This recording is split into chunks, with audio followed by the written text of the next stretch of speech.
கண்டிப்பாக ஒரு அரசியல் அங்கீகாரம் என்பது நமக்கானது. சும்மா பாருங்க, கூட்டணி அப்படின்னு சொன்னா நீங்க கட்சியில ஒரு தலைமை இருந்தா தலைமையை நம்பணும்.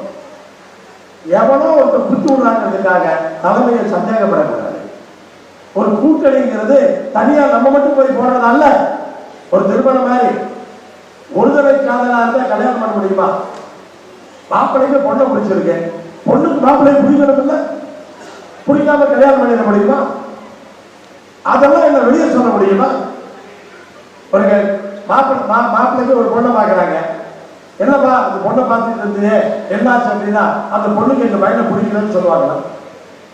வேறதான் காரணம் சொல்லுவாங்க, அது சொல்ல மாட்டாங்க. அது மாதிரிதான் கூட்டணிகள். கூட்டணிங்கிறது தலைமையில அந்த சந்தர்ப்பங்கள், சூழ்நிலைகள், எவ்வளவு பிரச்சனைகள் இருக்கு, அதையெல்லாம் வெளியில பேசிக்கொண்டிருக்க முடியாது. அதுக்கு தகுந்த மாதிரி கூட்டணி போட்டாங்க. அப்ப கட்சியினுடைய பொதுச் செயலாளர் ஈஸ்வரன் தப்பு செய்ய மாட்டாங்கிற நம்பிக்கை வேண்டும்.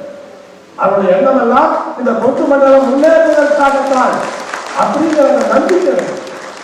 அந்த ஒற்றுமையோடு 2009 இருந்த மாதிரி அந்த ஒற்றுமையோடு நாம் இருந்தோம் என்று சொன்னால் 10 எம்எல்ஏக்களை நாம் உருவாக்கி இருப்பார்கள். எந்த ஆட்சியாக இருந்தாலும் 10 எம்எல்ஏக்கள் பின்னாடி இருந்தாங்களா நம்ம தான் ஆட்சி செய்யற மாதிரி, தமிழ்நாட்டில் நம்ம தான் ஆளுகிற மாதிரி கொங்கு மண்டலத்திற்கு தேவையான எந்த ஒரு விஷயத்தையும் நாம் செய்ய முடியும்.